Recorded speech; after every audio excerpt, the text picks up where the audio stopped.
নমস্কার বন্ধুরা, হাসি খুশি রান্নাতে আপনাদের সবাইকে স্বাগত। আজকে আমি আপনাদেরকে লোটে মাছের ঝুরি বানিয়ে দেখাবো। ভিডিওটা প্রথম থেকে শেষ অবধি দেখবেন। ভালো লাগলে অবশ্যই চ্যানেলটিকে সাবস্ক্রাইব করবেন, লাইক করবেন আর শেয়ার করবেন।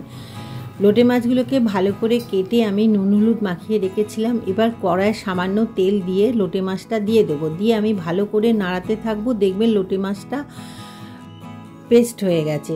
আর দেখুন কাঁটাগুলো আস্তে আস্তে করে ছেড়ে গেছে। এবার আমি এটাকে একটা পাত্রের মধ্যে ঢেলে রাখবো। এরপর কড়ায় দিয়ে দেবো পরিমাণ মতো সর্ষের তেল আর দেবো পেঁয়াজ। এখানে আমি 4খানা পেঁয়াজকে ছোট ছোট করে কেটে রেখেছিলাম। লোটে মাছে একটু বেশি পেঁয়াজ দিলে ভালো খেতে হয়। পেঁয়াজটা ভালো করে ভেজে নেব। তারপর ওপর থেকে দিয়ে দেবো কাঁচা লঙ্কা।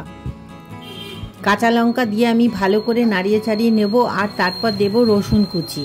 এখানে আপনারা রসুনের পেস্টও দিতে পারেন, কিন্তু আমি রসুন কুচি দিয়েছি। আর দেব একটা টমেটো কুচি দিয়ে আমি ভালো করে নাড়িয়ে চাড়িয়ে নেব। লোটে মাছের কাঁটাগুলো দেখুন আমি সুন্দরভাবে বেছে নিয়েছি। এবার এই লোটে মাছটা আমি ওই পেঁয়াজ ভাজার মধ্যে দিয়ে দেবো। দিয়ে আমি ভালো করে নাড়াবো। আর ওপর থেকে দিয়ে দেবো লঙ্কা গুঁড়ো আর হলুদ গুঁড়ো।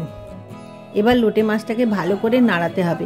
প্রায় 15 মিনিট ধরে এরকমভাবে নাড়াতে থাকবেন। দেখবেন আস্তে আস্তে ড্রাই হয়ে গেছে।